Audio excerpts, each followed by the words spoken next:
This is a roller coaster with a loop, meaning that it involves conservation of mechanical energy and centripetal forces on the loop. You feel on it is kind of being forced back into the seat as it goes down the hill because your inertia keeps you in place while the roller coaster is moving down. At the top of the loop, you seem to be forced into the bottom of your seat because the normal force and the force of gravity are pulling the car away while you are remaining in place, in the same way as a centrifuge.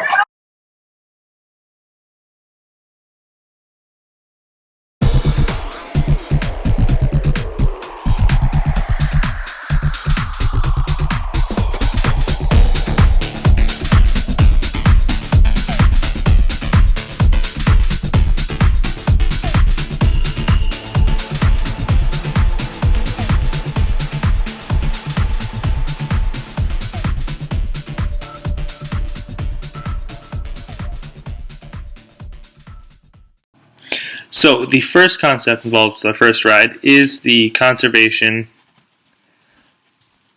of mechanical energy. So, based on the data given on the website, the height of the roller coaster Zoomerang is 125 feet. At the bottom it is 0. The velocity at the top is 0 because it's not moving. And at the bottom, as given by the roller coaster, it is 45 miles per hour on average. So, in order to determine whether or not the conservation of mechanical energy applies, we would have to use the equation for the conservation of mechanical energy. But in order to do that, we need our units in joules, or meters squared, kilograms times meters squared per second squared. So we have to get our units into meters and meters per second. 125 feet in meters is 38.1 meters, and 145 miles per hour is 20.12 meters per second. So the equation for the conservation of mechanical energy is the initial kinetic energy plus the initial potential energy equals the final kinetic energy plus the final potential energy. If you break these down into the equations for kinetic and potential energy, you end up with 1/2 the mass times the initial velocity squared plus the mass times the acceleration due to gravity times the initial height, which equals the same thing but with final values.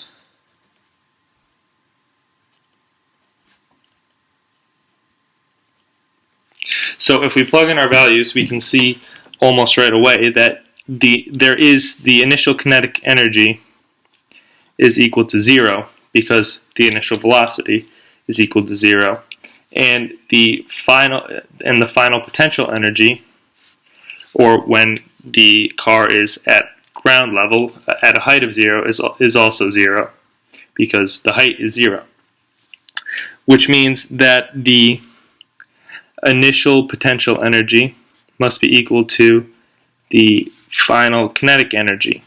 So if we input our values, we end up with 9.81 times the initial height, which in meters is 38.1 meters, times the mass, which we don't know, and you end up there with 373.8 times the mass joules, which should be equal to 1/2 the mass times the final velocity squared, which is 1/2 m times 20.12 meters per second squared, which in this case gives us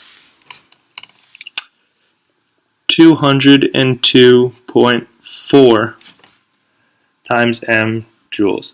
Now, since the mass of the roller coaster doesn't change, we see that the initial potential energy is actually different from the kinetic energy. And a few ways that this could be the problem is because the forces aren't balanced. The sum of the net forces isn't 0 because due to frictional forces, which you lose energy to non-conservative forces due to all the weight on the car, and Also, due to the fact that this being a boomerang type roller coaster, meaning it goes backwards, it doesn't actually start from the physical top of a hill.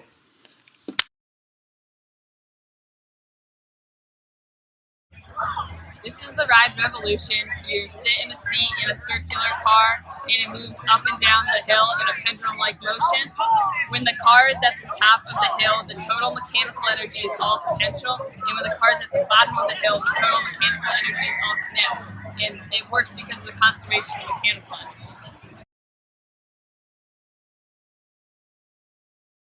When you're sitting in the seat, you have the sensation as if you're being pushed outward, and that's because the centripetal acceleration of the seat is going towards the center axis of the car.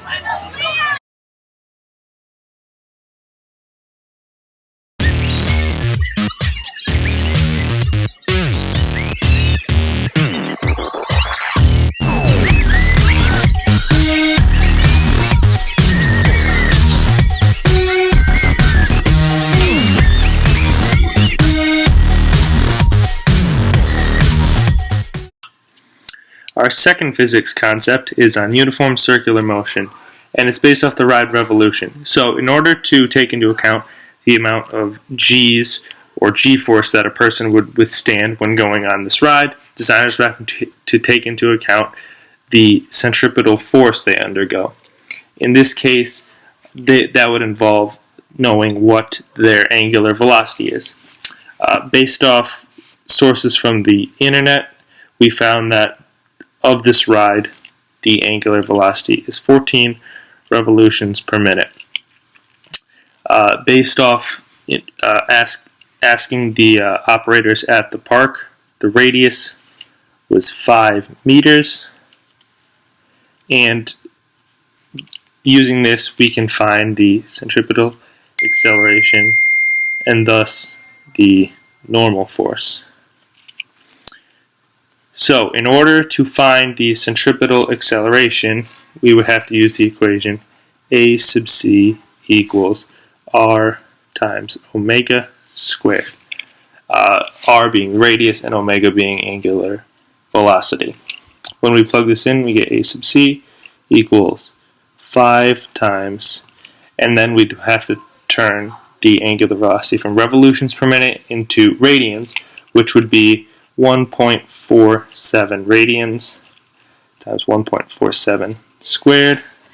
5 times 1.47 squared gets us an angular acceleration of 10.8 meters per second squared. So now we would have to determine what the force applied on a rider, or the normal force from the ride on the person, which would then be the centripetal force.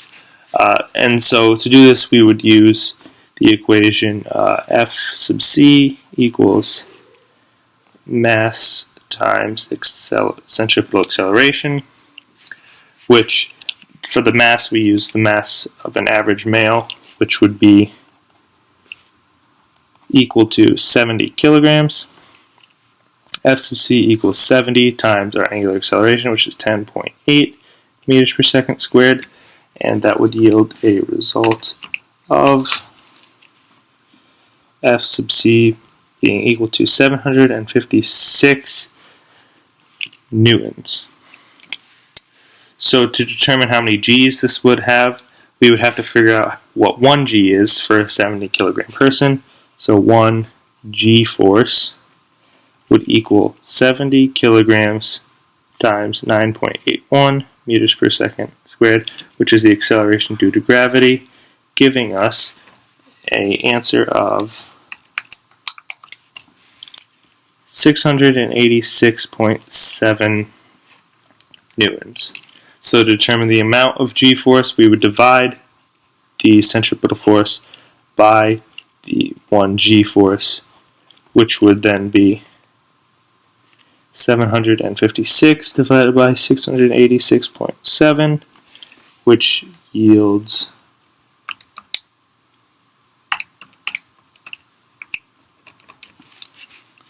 1.1 g force.